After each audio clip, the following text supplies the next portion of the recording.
Good morning to all of you. It's time to get started this morning. Hope everyone had a good week and here today to worship the Lord this morning after our Bible study period and just getting recharged today and hopefully learning some new things as well out of the Scripture, or taking things that we've known for some time and applying them maybe to ourselves in a little different fashion, or applying them at all to ourselves. As we get started in our class this morning, again, this class is, if you're not in the right class, or you want to know, this is Waking Up with the Pigs that we've started, and it deals with the parable of the lost son in Luke chapter 15, specifically 15 through 32. So before we get started this morning, I'd like to go to God in prayer. And who are our mic runners today? Okay, so we got John on the left side, and we got Dave on the right, or vice versa, depending on how you're looking at it. And so please be sure, remember that we're streaming, and you guys have been doing a great job with that. And let's do the best we can to get our thoughts out there, or questions out there by the use of the mic. So just raise your hand when you want to comment. And as I always try to state, I'm a facilitator up here, and I really need the comments because that's what makes the class, right? And so that we're engaged, and the people at home can be engaged as part of that as well. Before we get started, I want to have a word of prayer and ask Dave, since you have a mic, if you will, to lead us in prayer. Dear God, we are so thankful for the opportunity to gather together today and to be able to study a portion of your word. And we pray as we look at this parable that we may be able to open our hearts and our minds, and that you would fill us with your wisdom, knowledge, and understanding. Help us to see the things that will draw us closer to you, things that will change us and to make us resemble your Son, and help us, dear God, to take those things and not only treasure them in our own hearts, but to share them with others so that they would look to you and glorify you as well. We offer up this prayer in Jesus Christ's name. Amen. Amen. Thank you very much. All right, so we'll start out reading just to refresh ourselves on this. Luke 15, 11 through 32. It says, to illustrate the point further, Jesus told them the story. Man had two sons. The younger son told his father, I want my share of the estate now before you die. So his father agreed to divide his wealth between his sons. A few days later, this younger son packed all his belongings and moved to a distant land, and there he wasted all his money in wild living. About the time his money ran out, a great famine swept over the land, and he began to starve. He persuaded a local farmer to hire him, and the man sent him into his fields to feed the pigs. The young man became so hungry that even the pods he was feeding the pigs looked good to him, but no one gave him anything. When he finally came to his senses, he said to himself, at home even the hired servants have food enough to spare, and here I am dying of hunger. I will go home to my father and say, Father, I have sinned against both heaven and you, and I am no longer worthy of being called your son. Please take me on as a hired servant. So he returned home to his father, and while he was still a long way off, his father saw him coming. Filled with love and compassion, he ran to his son, embraced him, and kissed him. His son said to him, Father, I have sinned against both heaven and you, and I am no longer worthy of being called your son. But his father said to the servants, quick, bring the finest robe in the house and put it on him. Get a ring for his finger and sandals for his feet, and kill the calf we have been fattening. We must celebrate with a feast. For this son of mine was dead and has now returned to life. He was lost, but now he is found. So the party began. Meanwhile, the older son was in the fields working. When he returned home, he heard music and dancing in the house, and he asked one of the servants what was going on. Your brother is back, he was told, and your father has killed the fattened calf. We are celebrating because of his safe return. The older brother was angry and wouldn't go in. His father came out and begged him, but he replied, all these years I've slaved for you and never once refused to do a single thing you told me to. And in all that time, you never gave me even one young goat for a feast with my friends. Yet when this son of yours comes back after squandering your money on prostitutes, you celebrate by killing the fattened calf. His father said to him, look, dear son, you have always stayed by me, and everything I have is yours.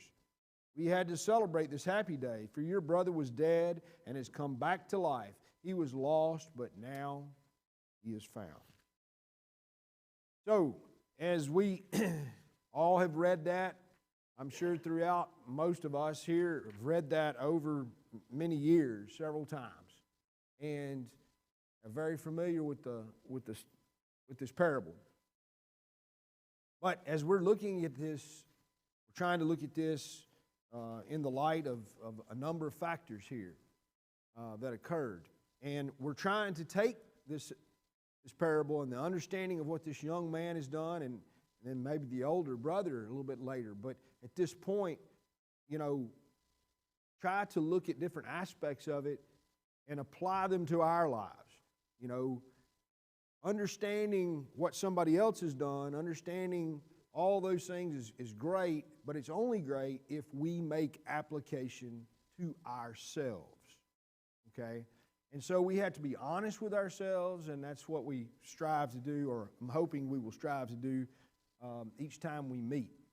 And certainly this is designed to do that. So we talked about the distant country already in week 1 and week 2.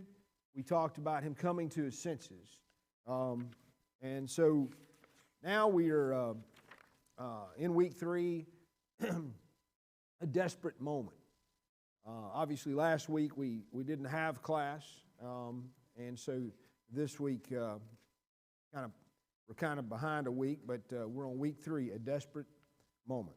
So again, I want everybody to remember the mics. We got 2 mic runners in the back. For those of you that came in a little later, just make sure that you engage in the lesson this morning, and please do so through the mics. Raise your hand for comment. So the question on in the lesson, starting out in the introduction, really is about what comes to your mind when you hear the phrase "rude awakening." Rude awakenings occur. We have to pay attention to them, and that's key, but they occur. And so for you, what is a rude awakening? What does that mean to you? Anybody? Dave, what does that mean to you? It's really something that, considering it's a rude awakening, it's not something that's pleasant. You could draw a conclusion from a difficult circumstance, and it's kind of like a punch to the face when you're trying to get out of bed or something, that kind of. But it's more of a. It affects our heart. Obviously, it's not a physical thing. So, when I think of a rude awakening, my mind takes me back to when I was a young child. And for those of you who've known me a long time, most of my life, all know that I have 3 older brothers. And I hope that they're watching this morning because they're really old brothers, okay? I just want to say that, all right? A lot of distance between us. I remember as a little child, and especially my 2 oldest brothers, would come in. They lived in the basement of the house and kind of had that all to themselves down there. And I can remember when they would come in later than they should have and snuck in the basement door or did whatever it is they did and got to sleep maybe an hour or so before it was time to get up on Saturday morning to go work on the farm. And I remember they wouldn't get up. And I remember specifically how my dad handled that in one occasion. More than once he did some things, but in one occasion by dumping cold ice on them in their beds. Now, that's a rude awakening. If you've ever had ice put down your shirt or something by somebody that snuck up on you, it's a rude. You're sound asleep and somebody does that to you. That's a rude awakening. Okay? There's a number of things that occurred like that, but that one always, because I remember the screams and the yelling and the fighting that was going on about it and everything else. So that's always been a memory of mine, and I always thought was funny. That's a real rude awakening, though. It's something, like you said, Dave, just slaps you upside the head, right? Are rude awakenings effective? Can they be effective? Yeah, they can be real effective, okay, if you allow it. But, certainly it's something that you'll remember, okay? So, that kind of goes along with what the writer of the lesson in the intro it's talked about here. And again, in Luke 15, the prodigal son headed into what Jesus called that distant country. In our first lesson, we talked about the challenges and hardship of his life. They have a way of getting our attention, okay? And sometimes the only thing that will is when we wake up because of a rude awakening. So that's a little bit of what we're going to be talking about this morning, is this idea of a desperate moment, this idea of a rude awakening, okay, coming from that, right? So we'll get into the questions this morning unless someone else has a comment that they want to share in regards to this. Okay. So in Luke 15:16, we read, things were so bad for him, okay? And they were so hard for the prodigal son that his desperate moment occurred. When? When did that desperate, as you read this on your own, and we read it again this morning, when did his desperate moment occur? Raise your hands, please, so we can get a mic to you. When did his desperate moment occur?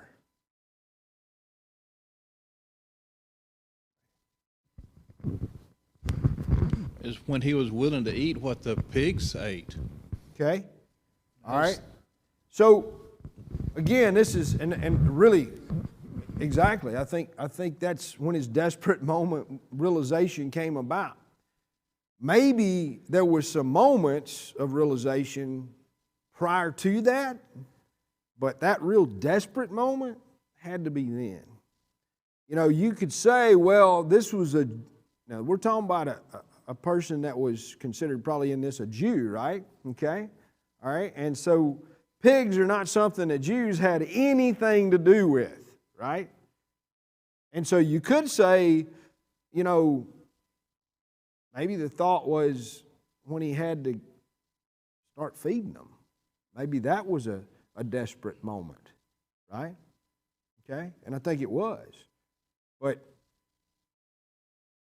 And maybe when he got that first bucket of slop and went down there to feed them, maybe that was a little bit of a desperate moment, and maybe a little bit of information in his head, that he got thinking, man, why am I having to do this?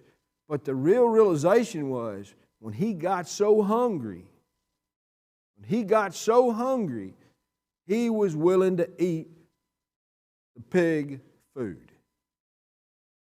At least desired to. Okay? Now that is a desperate moment. And that should be a rude awakening. Especially if you ever fed pigs. You know that that's a desperate moment for a person, no matter who you are. Okay? So I would agree. And I think also, if you read in there too, no one gave him anything. Okay? I think if you read that and you think about the fact that he's thinking about this idea of eating the pig's food, it's like, man, I got to fill my belly. Have you ever been that hungry? I don't know. We don't usually get that hungry here, okay? Most people. Now, I'm not saying that there aren't people here who haven't experienced that, okay? Obviously. And it would depend on when you were raised in this country and maybe what your age is. And now, who knows? I mean, there are lots of people out there that I don't know that may be experiencing that at this time. But typically we don't have that problem at all. So I guess we have to relate to things we can relate to, but we can relate to when we get really hungry, okay? And maybe we don't have something with us. Maybe we've been doing something really physical and really, that's really taking it out of us, and we don't have anything to eat at that moment or drink at that moment, and you get the shakes, or you just begin to really need some nourishment, right? This guy's beyond just that. He's willing to eat, or he's thinking about eating the pig's food. And then the realization is nobody gave him anything. It's a big moment of desperation, and it had to be a huge moment of rude awakening. We see, I think, what follows in regards to that later. And so, we have to ask ourselves, have we been in a situation like this? Not necessarily the same way he is, but this idea of the rude awakening. And so we're going to be talking about that some as we go through this. So that's what number 2 does, is complete the sentence. And I hope that you'll share with me some of your thoughts on this. I stopped running from God when? When did you stop running from God? Sherry's got a smile on her face. She acts like she wants to say something, but maybe not. When did you stop running from God? Right here. Bring that mic right here, if you will, please. All right. I think there's probably times in our lives, for all of us, where we realize we have no control over anything. We may think we do. Yeah. We planned it. We've read all the books on how to live and how to motivate yourself, or how to run a great business, or how to do things right, be a great parent. But at some point in your life, you realize I have no control over nothing, anything at all, and that's where that's a great time to come to your senses. It'll say in chapter 17. I think that's what he realized. He said, I have no control out here. I had it great back where I left, but I have no control of anything. There's nothing I can do to improve my situation. Sure. Very good point. Excellent point. You got another point back here? Terry? So I think I would say I stopped running when I couldn't run any further. Okay. Yeah. And that's really what Eric's talking about. Like, you have nowhere else you can go. And that's where he's at. He's already gone as far away from home as he could go. Yep.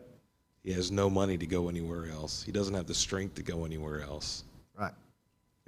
That's sometimes it's sad. You could learn from other people, but generally speaking, we stop running when we just can't run anymore. Yeah, sure. And so from a general perspective, I also put, I stopped running from God when I realized I could not rely on myself or others, only God. So that's exactly what you guys are saying, okay? That's exactly what you're saying. Now, let me ask it in a different way.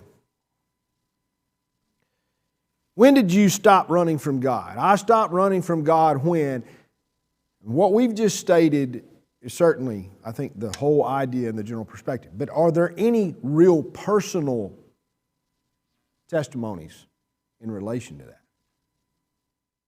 You stopped running from God when?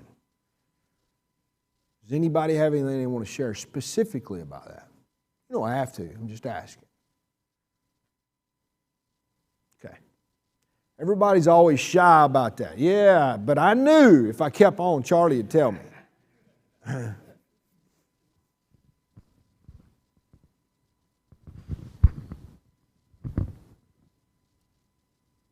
These kinds of discussions are always fascinating to me because of the lack of understanding that we as human beings have about life in general.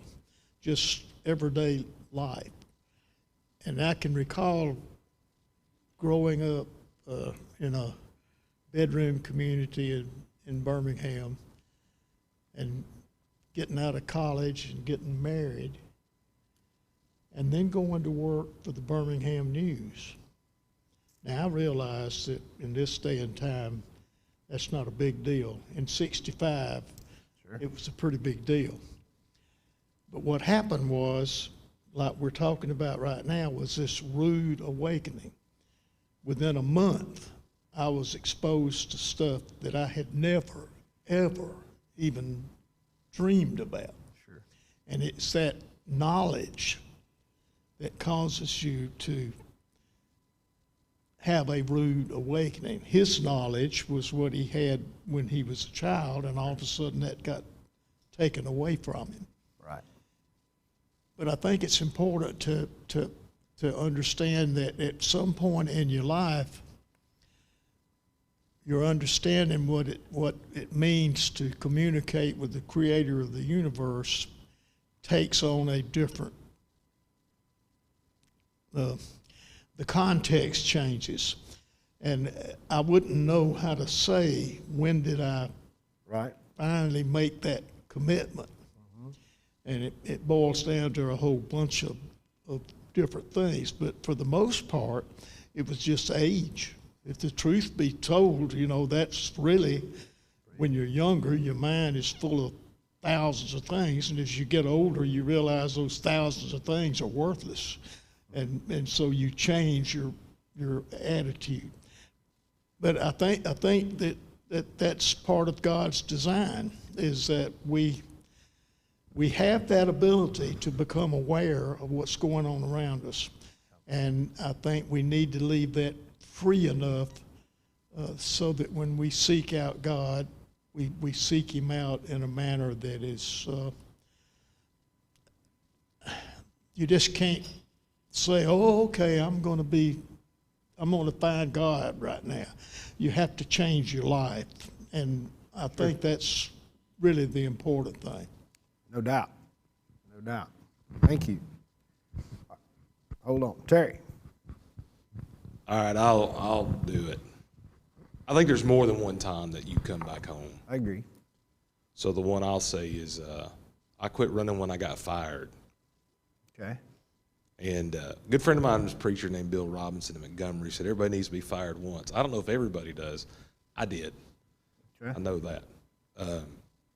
And I had control issues and pride issues, and I had been humbled before that. But the night that I was asked to leave, I sat in my office and cried for 3 hours, not knowing what I was going to do. Sure. Thought about quitting. How do you go home and tell your wife? How do you move your kids? And at some point, you just say, God, you're going to have to direct me in this. Yep. And that's, what we did. That's why we're here. Now, from our perspective, we think that was a blessing. Some of y'all might have wished we never got fired. But for us, and what makes that really funny is when we got married, most of you know this, Duane said, never move me to a state that starts with letter A. And really, that was about Alabama, if y'all don't know that. Yeah. Yes. And in that process, I talked to a lot of places, but it really looked like we were headed to Alabama. And that's, and as silly as that sounds, there's a lot of that control things where you just go, okay, God, you're going to take us where you take us. Sure. So that's the last time I remember just going. And by the way, that wasn't I think one of the hard things about this story is we just sit there and think that's a kind of a light bulb moment. And in a way it is, but it took him a long time to come home. It was a far country. There's a journey back from this. Sure. You don't just give God control and then the next morning wake up and everything's okay. That's right. What we don't read is, I wonder how many times he thought about turning around and going back to the distant country. How many times did he think about not going home? Right. Because I think that's natural too. Yeah. Agreed. Thank you for sharing that. Brandon? So Oh, man, that was loud. I'll be honest with you. I've always more associated myself with the older brother, the brother that gets upset in the end of the story. At the little punk kid. That's what I feel like.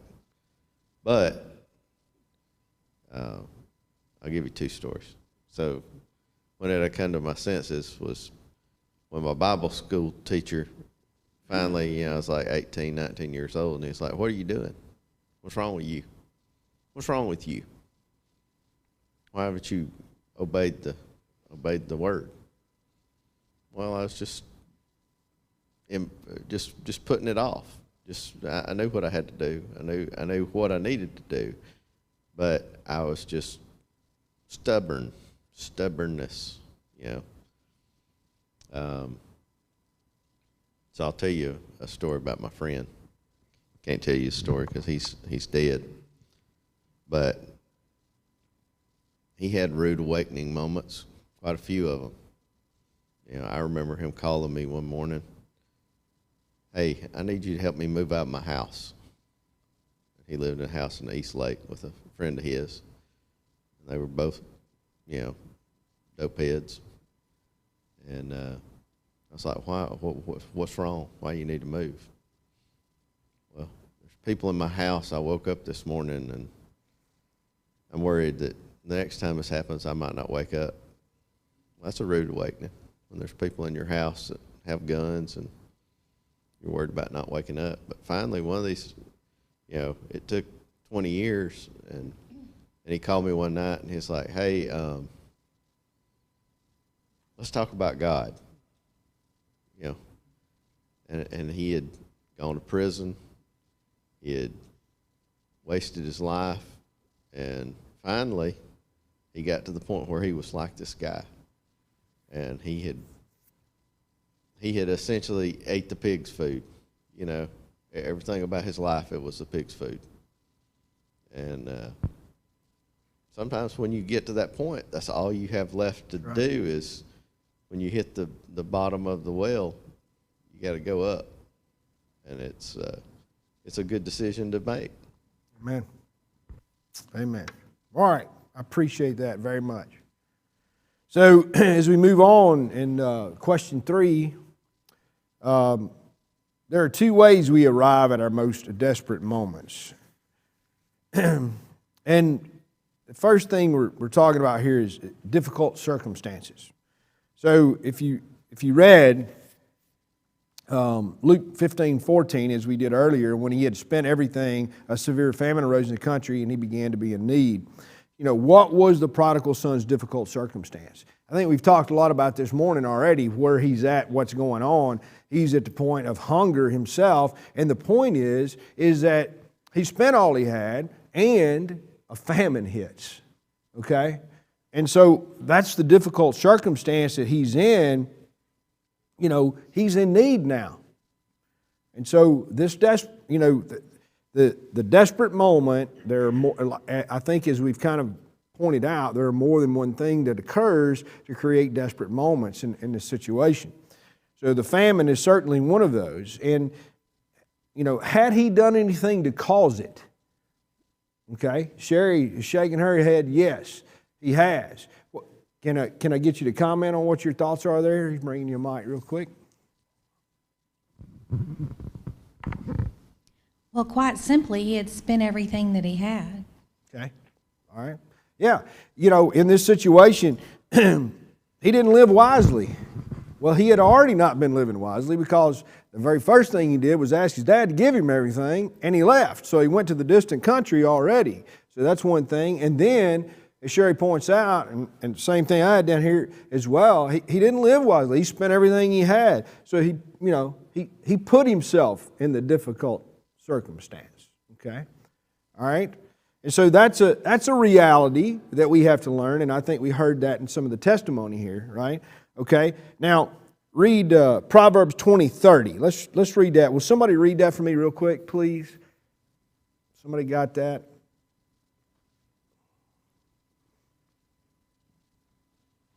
Peyton, give it to you. Oh, Martin's got, okay. Go ahead. Go ahead. Go ahead. I'm sorry. Peyton had it. 2030, you Yep. said? Yep. Blows that wound cleanse away evil, strokes make clean the innermost parts. Okay. So, what does this verse speak in regards to what is brought about from pain and suffering through experience? What does this say to you? Okay? So it's a great teacher. It helps. What does it help do? Okay. Go right there to Tony, too. Chuck says it helps get your mind right. Okay? Well, this goes back to the question, you hear people ask it all the time, why does God let bad things happen? Yeah. Sometimes you don't know the backstory to why those bad things happen. It may be for a reason. Mm-hmm. It's like we've been talking about rude awakenings. Sometimes a rude awakening is not something somebody's done to you, like your dad throwing ice on your brothers or whatever, but it's just something so bad in your life happens to you that makes you come to the realization that I've not been living the way I need to, and my path has led me here. And sometimes that's what it takes to make us realize we need to change what we're doing. That's God working. That's God working in a sense to cleanse you, okay? Remember, He's always working on you no matter what, okay? Like the running away part, what I kept thinking to myself is, you've got obvious situations like with the prodigal son, Sure. he was rebelling. Sure. But then you have people like me or anybody in church, you get into the habit of going to church and it becomes that, and you don't realize that you're running away from God. You start to try and control things yourself. You start to, as someone else said, depend on yourself too much. Yeah. And you don't even realize it. And I think that's just kind of the sneaky way the devil works his way in your life is you start to think you can control everything and you become less dependent on God. Agreed, 100%. And that's what this is all about in regards to that, helping bring us back around if we're in that state right now. And God will, and He will cleanse you, and He says He will cleanse your innermost parts. As Chuck said, He's going to help you get your mind right. Okay? All right. Do difficult circumstances always wake us up? Gina's got something right here. No, they can drive you further away, and I think some of that, what I see is when you blame your circumstance on others, you've got to accept responsibility for your actions and realize that's what got you where you are. Sure. I agree 100%. It certainly doesn't always wake you up, and that's why we know that we have so many times in our lives, or in many people's lives, we have more and more of those circumstances that come along because of our choices. We don't always wake up the first time, the second time, the 100th time. Terry? So when I answered this question, I thought about that this story is a wake-up call for the older brother. It's supposed to be. Yeah. And he doesn't hear it because it's the Pharisees, and the Pharisees don't listen to what Jesus is saying, because rather than accepting even Jesus, they end up killing him. Mm-hmm. And I think all that just shows us that you got to be willing to answer the wake-up call. Sure. Sure. And if you don't, like they didn't, your path will end in destruction for sure. Agreed. Very good. Good point. Thank you. All right, so let's somebody turn to Job chapter 1 and read verses 2 through 3 for us. Job chapter 1, verses 2 through 3.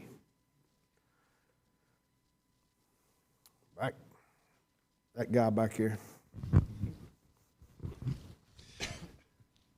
There were born to him 7 sons and 3 daughters. He possessed 7,000 sheep, 3,000 camels, 500 yoke of oxen, 500 female donkeys, and very many servants, so that this man was the greatest of all the people of the East. Okay, go ahead and turn to chapter 42 of Job, in verse 5. And while we discuss this real quickly, in relation to Job's life, prior to his difficult circumstances, just, if you will, describe what we just saw. Come, Mike down here. Miss Jane? A seemingly perfect life. He had everything that he could have desired. Yes, ma'am. Exactly. I mean, it just seemed like the charmed life. I mean, just extremely blessed. Extremely blessed. Has all the family, the servants, the riches. He's got everything he needs and more. Now, if you will, read 42:5 for us. I had heard of you by the hearing of the ear, but now my eye sees you. So, when you read that verse, if you don't know what's happened, you know, it doesn't maybe strike you, right? But what do we know happened to Job? We know Job was put to a lot. Okay? He lost those riches. He lost his family, all of his children. Okay? He lost all those things. His servants, everything. He was struck with sores, and I mean, the man suffered greatly. Okay? He went through all these things. And we know that this was, from our understanding, you know, Satan had approached God, and you know, God had talked about Job being such a righteous man, right? And Satan was like, it's only because you're protecting him. And so God took protection away. Only in the end, it was, you can't kill him. Okay? And Job lost everything. His health, his family, his riches, all those things. He had friends who really weren't good friends, and he had all these things happen to him, and he just went completely down. But, you know, in the end, he said, basically, he says, I see you, God, now. I see you now. So evidently, he had not seen him before. Is that what he's saying, Dave? I think we can all make that testimony about our own journey at some point. Okay. I heard about you. Now I know you. There you go. There's a whole massive distance between the hearing and the knowing. There you go. And it's the life living. It's what you live and what you perceive over time, the lesson that you learn. And I think we've talked about that, is how, you know, it's more than just one circumstance in your life typically, even though it can be the one. But it's everything. It's kind of like what Charlie was saying earlier. It's the experience of life, right? Okay? And, you know, ultimately, his eyes were opened. You know, that's what he's saying. I see you now. His eyes are open. Yes, Terry. So I think that Job saw God. In fact, I think before that, Job saw God more clearly than all his friends. Yeah, I agree. But God allowed these things to happen so that Job could see God even more clearly. That's true.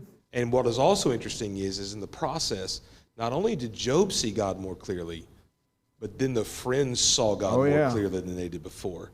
So the whole experience is powerful when you think about the impact at the end. It's not just Job seeing this, but now those friends are ushered into a better understanding of God as well. Very good point. Thank you. Good points.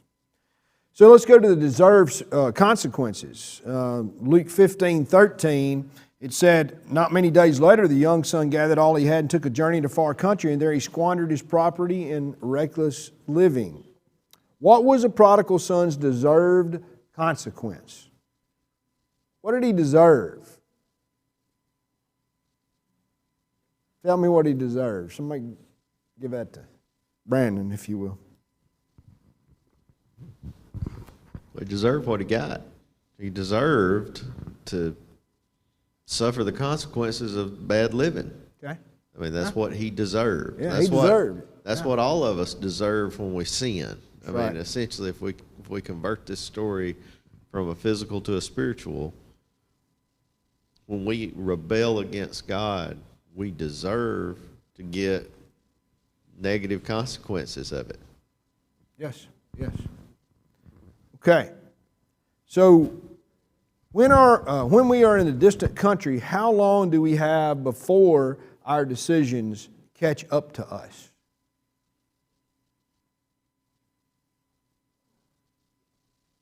How long do we have before our decisions catch up to us? I'm sorry? Yeah, God's going to give you every chance, and decisions catching up to us. It's not going to, you kind of get a lifelong of that, but it could be a not very long circumstance as well. So hold on one moment here.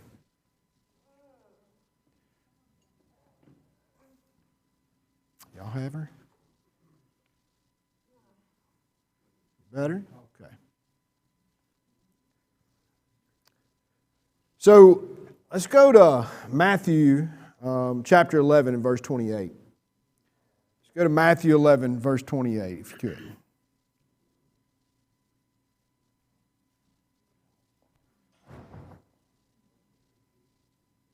I'm going to read that real quick. Come to me, all who labor, you're heavy laden, and I will give you rest.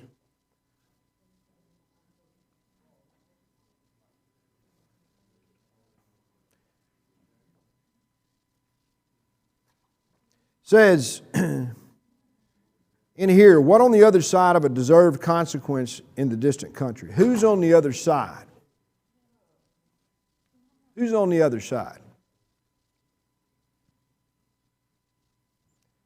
God is on the other side, right? He's on the other side of the deserved consequence. So we may deserve something like that, a consequence in regards to being destitute, to deserve death. But He's on the other side.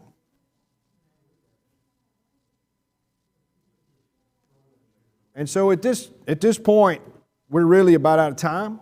So what we're going to do is we're going to stop here, and we'll finish up. And the next lesson that we'll have will be week 4, a startling realization. I appreciate everybody's comments. Really good class. Thank you so much.